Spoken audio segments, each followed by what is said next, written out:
मुख्यमंत्री श्री सुखविंदर सिंह सुक्खू जी द्वारा भारतीय जनता पार्टी के नेताओं के बारे में की गई टिप्पणियों की कड़ी निंदा करती है। उन्होंने जिस तरह से भारतीय जनता पार्टी के नेताओं को नसीहत और सलाह देने की कोशिश की है, उस पर भारतीय जनता पार्टी को कड़ा ऐतराज है। उनके द्वारा ये कहना कि भारतीय जनता पार्टी के राष्ट्रीय अध्यक्ष जेपी नड्डा अपने नेताओं पर बयानबाजी के लिए अंकुश लगाएं, मैं कहना चाहता हूं, भारतीय जनता पार्टी के राष्ट्रीय अध्यक्ष को ऐसी किसी सलाह की आवश्यकता नहीं है और उस कांग्रेस पार्टी के मुख्यमंत्री द्वारा जिस पार्टी में अनुशासन नाम की चीज नहीं, जिसके राष्ट्रीय नेता देश विरोधी बयानबाजी करते रहते हैं, उसका मुख्यमंत्री सलाह दे तो इसकी भारतीय जनता पार्टी कड़ी आलोचना करती है और इसे कभी सहन नहीं करेगी। मेरा ये मानना है कि मुख्यमंत्री सुखविंदर सिंह सुक्खू अगर इस विषय पर कुछ करना चाहते हैं तो अपने राष्ट्रीय नेता, लोकसभा में विपक्ष के नेता श्री राहुल गांधी जी को सुझाव दें, उनको सलाह दें कि कहां कौन सा बयान देना है। विदेशों में जाकर देश विरोधी बयानबाजी करना,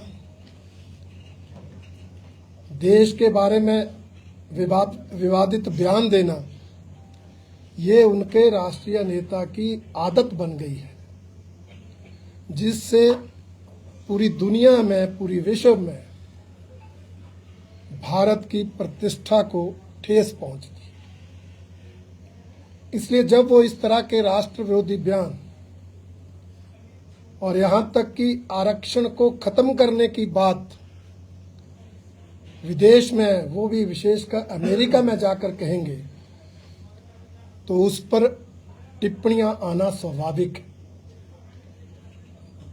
इसलिए मैं कांग्रेसी नेताओं से कहना चाहता हूं, आलोचना सहना सीखें और उन आलोचनाओं को सहकर अपने में सुधार करें, अपना आत्मचिंतन करें और उसमें सुधार करके अगर वो दुनिया में देश की प्रतिष्ठा बढ़ा नहीं सकते तो कम से कम देश की प्रतिष्ठा को ठेस ना पहुंचाएं। ये मैं आज इस प्रेस वार्ता के माध्यम से कहना चाहता हूं। दूसरा, मुख्यमंत्री जी ने 2 दिन पहले बयान दिया कि केंद्र की सरकार हिमाचल प्रदेश के साथ आर्थिक दृष्टि से अन्याय कर रही है, भेदभाव कर रही है। कोई 23,000 करोड़ का आंकड़ा दे दिया कि वो हमारा हिस्सा बनता है जो दिया। मैं उनके इस बयान को निराधार मानता हूं। भारतीय जनता पार्टी के नेतृत्व वाली केंद्रीय सरकार ने हिमाचल प्रदेश के साथ ना कोई अन्याय किया, ना भेदभाव किया। कांग्रेस की प्रदेश की इस सरकार के कार्यकाल में भी इनके अनुमान से कहीं ज्यादा धनराशि हिमाचल प्रदेश को दी है। मैं आंकड़ों सहित बताना चाहता हूं, 2023-24 के प्रदेश के बजट में जो केंद्रीय करों में हिस्सेदारी है, वो प्रदेश के बजट में अनुमानित 8,478 करोड़ थी। प्रदेश सरकार को अनुमान था कि केंद्रीय करों में हमें 8,478 करोड़ मिलेंगे, जबकि केंद्र सरकार ने 9,167 करोड़ 23 लाख रुपए थे। इनके अनुमान से कहीं ज्यादा दिए। उसी तरह से 2024-25 के बजट में हिमाचल प्रदेश सरकार का जो अनुमान था, केंद्रीय करों में हिस्सेदारी की अनुमानित राशि थी, वो 10,124 करोड़ थी, जबकि केंद्र सरकार ने अपने बजट में प्रदेश को केंद्रीय करों में 10,351 करोड़ 86 लाख रुपए हिस्सेदारी के रूप में दी। इसी तरह से अगर आप केंद्रीय सहायता व अनुदान की बात करेंगे तो भी 2023-24 में 13,049 करोड़ और वित्तीय वर्ष 2024-25 में 13,287 करोड़ रुपए इस मद के अंतर्गत प्रदेश सरकार को मिले हैं। तो मैं समझता हूं ये हिमाचल प्रदेश के आर्थिक स्थिति जो बिगड़ी है उसका जो दोष देने का मुख्यमंत्री प्रयास कर रहे हैं, वो गलत आंकड़े प्रस्तुत कर रहे हैं, वो गुमराह करने की कोशिश कर रहे हैं। केंद्र सरकार ने हर संभव कोशिश की है। अब अगर इसका टोटल करेंगे, केंद्रीय करों में हिस्सेदारी और केंद्रीय अनुदान व सहायता, तो कुल मिलाकर इन 2 वर्षों में 45,852 करोड़ रुपए केंद्र सरकार ने कोई कमी नहीं छोड़ी। इसलिए बेवजह आलोचना करना, अपनी कमियों पर पर्दा टालने के लिए दूसरों पर दोष डालना, ये कांग्रेस नेताओं की पुरानी आदत है और वर्तमान मुख्यमंत्री भी उस आदत के शिकार हैं। सही ये है कि प्रदेश की आर्थिक स्थिति वर्तमान कांग्रेस सरकार द्वारा की जा रही फजूल खर्ची और आर्थिक कुप्रबंधन का नतीजा है, परंतु वो इसको छिपाने की बजाय कभी पिछली भारतीय जनता पार्टी की सरकार को दोष देते हैं और कभी केंद्र सरकार को दोष देते हैं, जबकि ना पिछली भारतीय जनता पार्टी की सरकार ने कुछ गलत किया, ना केंद्र की सरकार कोई अन्याय कर रही है।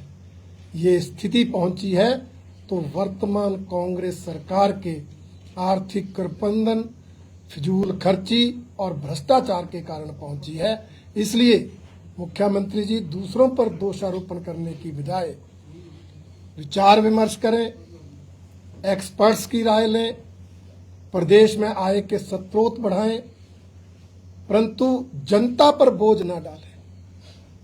अभी तक जो आय के संसाधन बढ़ाने के प्रयास हो रहे हैं वो जनता पर टैक्स लगाकर हो रहे हैं, चाहे मिल्क सेस के नाम पर टैक्स लग रहा है, चाहे आप पर्यावरण टैक्स लगा रहे हैं, चाहे आप बिजली की दरों में बढ़ोतरी कर रहे हैं, चाहे आप पीने के पानी के बिल दे रहे हैं, चाहे आप डीजल पर वैट बढ़ा रहे हैं। आप अपने रिसोर्स बढ़ाने के लिए जनता पर बोझ डाल रहे हैं, जो कि लोकतांत्रिक परंपराओं के अनुरूप नहीं है। इसलिए आय के संसाधन बढ़ाने के लिए और अनेक ढंग हैं जिसको ये सरकार अपनाए ताकि प्रदेश स्थिति को, आर्थिक स्थिति को सुधारे। जहां तक अन्य विषयों की बात है, आप सब जानते हैं पिछले दिनों से प्रदेश में एक जन आंदोलन चला है, सामाजिक आंदोलन चला है, और उस आंदोलन की स्थिति से निपटने के लिए 13 सितंबर को मुख्यमंत्री जी ने सर्वदलीय बैठक बुलाई थी और सर्वदलीय बैठक बुलाकर एक स्टेटमेंट भी इशू की थी, प्रेस वार्ता भी की थी, और उसमें जो राय बनी थी वो यही थी कि जो बाहरी राज्यों से लोग आ रहे हैं उनकी पहचान और उनकी जो पहचान और चरित्र प्रमाण, आइडेंटिफिकेशन और कैरेक्टर वेरिफिकेशन हो, और वो कैसे यहाँ रोजी रोटी करेंगे उस पर कोई ठोस नीति बने। इसके लिए उन्होंने कहा था मैं आज ही विधानसभा अध्यक्ष से बात करूंगा, आज ही दोनों दलों के विधायकों की संयुक्त कमेटी बनेगी और जल्दी ही ठोस नीति बनेगी। 1 सप्ताह बीतने को आ गया, परंतु अभी तक कमेटी भी गठित नहीं हुई, जिससे लगता है कि ना ये सरकार ना मुख्यमंत्री प्रदेश के इस संवेदनशील मुद्दे को लेकर गंभीर है। हमने उस दिन भी कहा था, हमारा ये मानना है कि जो प्रदेश के मूल निवासी हैं, वो चाहे किसी भी समुदाय के, वो भाईचारे के साथ रहते हैं, वो प्रदेश में शांति और सौहार्द चाहते हैं। परंतु रोटी रोजी कमाने के नाम पर जो दूसरे राज्यों से लोग आ रहे हैं, उनके आने पर ना उनकी पहचान होती है, ना उनके चरित्र प्रमाण लिए जाते हैं, और ना उनकी रोटी रोजी कमाने के लिए कहाँ उन्होंने जाना है, कहाँ उन्होंने बैठना है, कहाँ उनकी रेहड़ी होगी, कहाँ उनकी फेरी होगी, कहाँ वो फेरी लगाएंगे, इस पर कोई प्रदेश सरकार की नीति ना होने के कारण जो है ये स्थिति यहां तक पहुंची है। और दूसरा, वो लोग रोटी रोजी कमाकर रात को उन भवनों में रह रहे हैं जो सरकारी जमीन पर अवैध ढंग से मस्जिदों के नाम पर बने हैं। उनमें रहकर असामाजिक गतिविधियों को अंजाम दे रहे हैं, जिसके कारण समाज में तनाव पैदा होता है, जिसके कारण आंदोलन, समाज को आंदोलन करने की स्थिति में आना पड़ा। इसलिए हमने कहा था, ऐसे भवनों को सील करो, सरकार अपने नियंत्रण में ले, और साथ में जो बाहर से लोग आ रहे हैं उनके लिए कोई ठोस नीति बने। पर सरकार ने सर्वदलीय बैठक के बाद एक भी कदम नहीं उठाया, जिसके लिए भारतीय जनता पार्टी इस सरकार की कड़ी आलोचना करती है और मानती है कि वामपंथी दलों की तरह शायद कांग्रेस पार्टी भी ऐसे प्रवासी लोगों को अपने वोट बैंक के रूप में इस्तेमाल करने की कोशिश कर रही है। दूसरा, इस मुद्दे में सरकार के इशारे पर जन आंदोलन में जो लोग आगे आए, बारी बारी से उन पर मुकदमे दर्ज हो रहे हैं, उन पर केस बनाए जा रहे हैं। आंदोलन एक हफ्ता पहले हो गया, एक हफ्ते बाद भी अभी तक भी मामले दर्ज हो रहे हैं। और मुझे सूचना मिली है कि कई पत्रकारों को भी नोटिस आ गए, जबकि पत्रकार तो स्थिति से जनता को अवगत कराते हैं, मीडिया अपना काम करता है, लोकतंत्र का महत्वपूर्ण स्तंभ है मीडिया।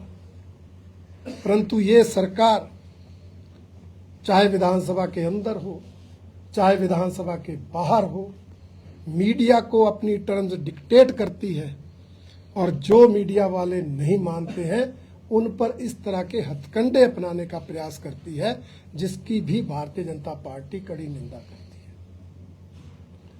इसके अलावा एक कल हमारी केंद्र की सरकार ने कैबिनेट में निर्णय लिया है, एक राष्ट्र एक चुनाव। भारतीय जनता पार्टी इस निर्णय का स्वागत करती है। हालांकि इस पर अभी व्यापक चर्चा होकर बिल आकर एक कानून का रूप लेगा, परंतु हमारा मानना है कि इस देश में एक ही बार लोकसभा और विधानसभा के चुनाव हो, ये आज समय की आवश्यकता है। क्योंकि जितना खर्चा सरकारों का चुनाव करवाने पर होता है, वो लगातार बढ़ता जा रहा है। 1951 में जहां 11 करोड़ में इलेक्शन हो गए थे, वहां आज 60,000 करोड़ रुपए तक ये खर्चा एक चुनाव में पहुंच रहा है। अगर चुनाव इकट्ठे हो जाएंगे तो एक तो आधा खर्चा बचेगा, दूसरा समय की बचत होगी। बार बार आदर्श चुनाव संहिता लगती है, विकास कार्य रुक जाते हैं, जनहित के निर्णय लेने में सरकारें बंद जाती हैं, और अधिकतर समय आचार संहिता में गुजर जाता है। और जो सरकार में बैठे लोग हैं वो भी चुनाव प्रचार में ही अपना समय लगा देते हैं। इसलिए ज़्यादातर समय जनहित में लगे, प्रदेश हित में लगे, देश हित में लगे, विकास कार्यों के लिए लगे। उसके लिए भी आवश्यक है कि एक देश में एक ही बार सारे चुनाव हों। और भी बहुत सी इससे फायदे होने वाले हैं।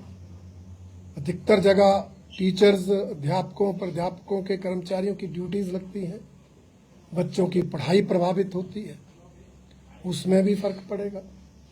सेना के जवानों को बार बार लगाया जाता है, खर्चे के साथ साथ सुरक्षा के लिए भी वो कई बार दिक्कत आती है।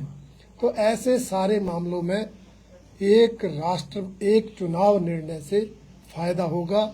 इसलिए भारतीय जनता पार्टी इस ऐतिहासिक निर्णय को लेने के लिए केंद्र सरकार को बहुत बहुत बधाई देती है, उनका बहुत बहुत धन्यवाद करती है। Thank you. रणजीत जी, एक देश एक चुनाव क्या तर्कसंगत है? क्योंकि जब विधानसभाएं टूटती हैं तो उसके बाद अगर मान लीजिए केंद्र ये पैमाना लगाता है कि वहां पर उतने वर्षों के लिए राष्ट्रपति शासन रहेगा, तो इससे क्या आपको नहीं लगता कि केंद्र की भी दादागिरी बढ़ेगी, विपक्ष फिर से सवाल उठाएगा? क्योंकि पहले भी जब ये प्रणाली शुरू हुई थी, उसके बाद जब विधानसभाओं का टूटना शुरू हुआ था, उसके बाद ये तर्कसंगत हो नहीं पाया। पंचायती राज चुनावों में आप कर सकते हैं, विधानसभाओं में क्या आप पॉसिबल मानते हैं? क्योंकि जो यहाँ भी फरवरी महीने में घटनाक्रम घटा था, अगर विधानसभा में कुछ इस तरह का होता तो क्या आप एक देश एक चुनाव एक साथ करवा पाते? दूसरा इसके साथ ही है, निरंकुशता भी बढ़ेगी नेताओं की। 5 साल बाद सीधा नजर आएंगे, अदरवाइज इलेक्शन के दौरान कम से कम लोगों के बीच में जाते हैं, इस बहाने डेवलपमेंट तो होती है। देखिए, अपनी अपनी सोच है। हम तो रहते ही जनता में हैं। आप भी जब फोन करते हैं तो हम विधानसभा क्षेत्रों में ही होते हैं। इसलिए जिन नेताओं ने जनता के बीच रहना है वो अब भी रहते हैं, फिर भी रहेंगे। जिन्होंने नहीं रहना है वो नहीं रहेंगे। ये इस विषय का आधार नहीं हो सकता। और जो दूसरी बात आई है मिड टर्म पोल की, उसके बारे में व्यापक चर्चा होगी। कितने समय के अंदर सरकार जाती है तो राष्ट्रपति शासन लगेगा, कितने समय के अंदर नहीं जाती तो नहीं लगेगा। इस पर अभी व्यापक चर्चा होकर निर्णय होना है।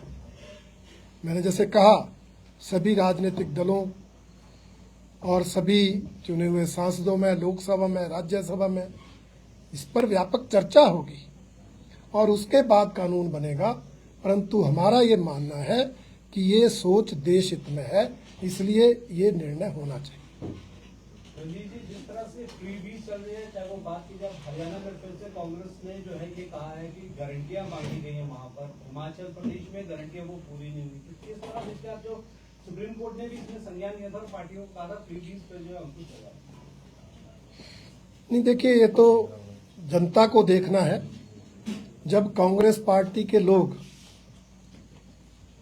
फ्री में देने वाली गारंटियां हिमाचल प्रदेश में पूरा नहीं कर पाए तो कांग्रेस पार्टी को हरियाणा की जनता को सबक सिखाना चाहिए।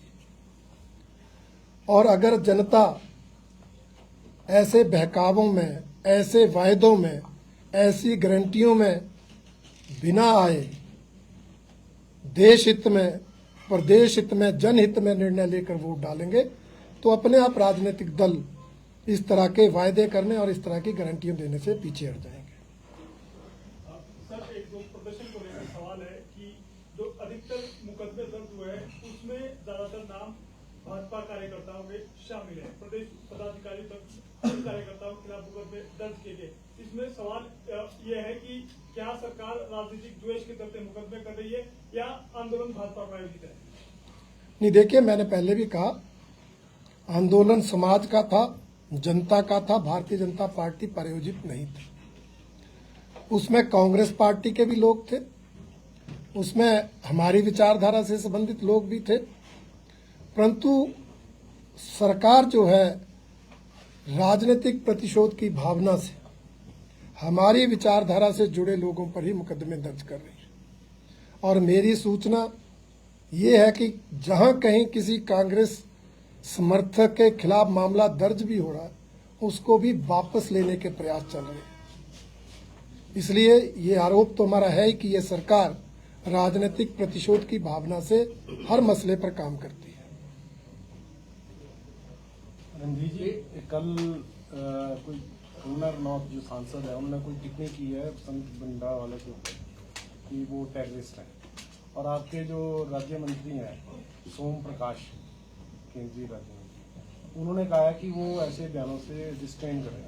तो क्या उनको संत मानते हैं या टेररिस्ट मानते हैं, क्या मानते हैं? नहीं, देखिए, ये तो आप भी जानते हैं, हमारे राष्ट्रीय अध्यक्ष जी ने भी कंगना जी को ऐसी बयानबाजी करने से परहेज करने के लिए कहा है, और बेहतर होगा इस मसले पे आप उन्हीं से पूछें। ठीक है जी, धन्यवाद। आप सभी का धन्यवाद। चाय तैयार जी।